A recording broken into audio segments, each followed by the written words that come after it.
थिखादारा मा मिथिगौ बिटिआर सुक्तिनि सोमोन्दैलाय थिखादारसो बियो जेबो मिथिया बियो दिनै बेवहाय जोंनि बिजेपि इउपिपिएल मोननै हान्जाजों मोनसे कोअर्डिनेशन मिटिं जादों सराइबिल ब्लकनि सराइबिल मण्डलनि जोंनि गसाइगाव नैबे इउएन फिल्डआवहाय आरो बियो दिनैहाय गोबां मानसिनि नुजाथिनायावहाय बे जे जोंनि बिजेपि आरो इउपिपिएलनि गेजेराव मोनसे कोअर्डिनेशन मिटिं जादों जोंनि 1 नं क'क्राझार लकसभा समस्तिनि केन्डिडेट जयन्त बसुमतारीखौ सापर्ट खालामनानै बे मेलखौ खुंनाय जादों। सर बिटिआरनि कन्ट्रेक्टर एस'सिएशननि सेक्रेटारि बिथां बिक्रम दैमारिया बुंबाय थायो माने बिटिआर सरकारा रावबो जोंनि ओनसोलनि कन्ट्रेक्टरफोरनो खामानि हाना बेनि सोमोन्दै कन्ट्रेक्टरजोंसो रायलायगोन ना जोंथ' लिडारजों लिडारबासो रायलायगोन सोरबा लिडार बुंनायखौ सोङोबा आङो फिननाय होगोन सोरबा कन्ट्रेक्टर थिकादारा बुंनायनि सायाव आं फिननाय जेबो होआ बिया सोरबा जोंनि इउपिपिएलनि थिकादारा फिननाय होगोन बेनो बियो बिपिएफनि थिकादार बिहा गोबां बिलनि लायबिलिटि दं सानाव बिथाङा बिपिएफजों ओंखारो हराव जोंनाव इउपिपिएलआव गावनि बिलखौ बिखुमा फैयो आरो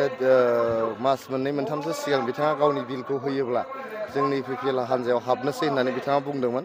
नाथाय जिहेतु गोबां लायबिलिटि गालांबाय 3,200 कौटि लायबिलिटि गालांबाय सिगांनि हाग्रामा सरकारा दिनै जों बेखौ बोसोरसेयावनो होजोबनाया सम्भब नङा थेवबो गोबां होनाय जाबाय प्राय 1800 कौटिसो थाखाखौनो सुख'नाय जाबाय दानिसिमबो आरो बिक्रम दैमारिया जिहेतु सानाव जोंनि इउपिपिएलनि हेंथायै बुङो आरो हराव बिथाङा इउपिपिएलनाव बिल बिखुमा फैयो बेथ' बोरै जानो ओंखायनो बिथांनि बुंनायखौ जोंनि इउपिपिएलनि कन्ट्रेक्टरासो फिननाय होगोन। बिथाङा गोबां अभियोग लाबोयो माने बिटिआर